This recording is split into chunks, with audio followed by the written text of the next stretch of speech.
আসসালামু আলাইকুম সুপ্রিয় দর্শক, গত 10 জানুয়ারি স্বাধীন বাংলাদেশের স্থপতি জাতির জনক বঙ্গবন্ধু শেখ মুজিবুর রহমানের স্বদেশ প্রত্যাবর্তন দিবস ছিল। আওয়ামী লীগ ক্ষমতায় থাকা অবস্থায় এই দিনটিকে খুব জাঁকজমকপূর্ণভাবে এই দিনটি উদযাপন করলেও 5 আগস্টের পরবর্তী সময়ে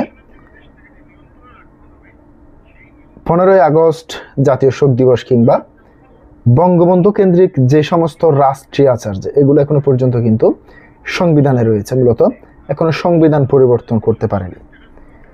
সে সমস্ত রাষ্ট্রীয় আচারগুলি এই সরকার বন্ধ করে রেখেছে। আওয়ামী লীগ সরকারের সময় আমরা এই দিনটিকে মহা ধুমধামে কিংবা উৎসব মুখর পরিবেশে পালন করা হতো। মূলত এই দিনটিতে কি ঘটেছিল আজকে আমি সেই বিষয় নিয়ে আপনাদের সামনে আলোচনা করব। 10 জানুয়ারি বাংলাদেশের স্বাধীনতা সংগ্রামের নেতা বঙ্গবন্ধু শেখ মুজিবুর রহমানের স্বদেশ প্রত্যাবর্তন দিবস। 1972 সালের এই দিনে পাকিস্তানের বন্দিদশা থেকে মুক্তি হয়ে সদ্য স্বাধীন সার্বভৌম বাংলাদেশে ফেরেন তিনি। শেখ মুজিবুর রহমানের প্রত্যাবর্তনে স্বাধীনতা সংগ্রাম বিজয় পূর্ণতা পায়। 1971 সালের 25 মার্চ রাতে পাকিস্তানি হানাদাররা তাকে ধানমন্ডির বাসা থেকে গ্রেপ্তার করে নিয়ে যায়। তাকে পাকিস্তানের কারাগারে বন্দী করা হয়। বাঙালি যখন স্বাধীনতার জন্য যুদ্ধ করেছে, শেখ মুজিবুর রহমান তখন পাকিস্তানের কারাগারে প্রহসনের বিচারে ফাঁসির আসামি হিসেবে প্রহর গুনছিলেন।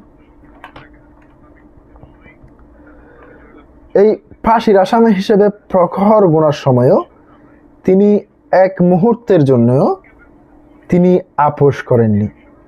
তাকে ফাঁসি দিয়ে দেওয়া হবে এমন মুহূর্তে চাইলে তিনি এই কথাটি বলতে পারতেন কিংবা এই ঘোষণা দিতে পারতেন, আমি বাংলাদেশের স্বাধীনতা সংগ্রাম চাই না, কিংবা তিনি পাকিস্তানের কাছে মাথা নত করতে পারতেন। কিন্তু শেষ মুহূর্ত পর্যন্ত তিনি মাথা নত করেননি। যার প্রতিশ্রুতিতে যখন বাংলাদেশ, যার নেতৃত্বে অর্থাৎ যার নামের উপরে বাংলাদেশ স্বাধীন হয়, তিনি যখন 1972 সালের 10 জানুয়ারি বাংলাদেশের মাটিতে, স্বাধীন সার্বভৌম বাংলাদেশের মাটিতে পদার্পণ করেন, তখন আমরা দেখতে পেয়েছিলাম লোকে লোকারণ্য হয়ে গিয়েছিল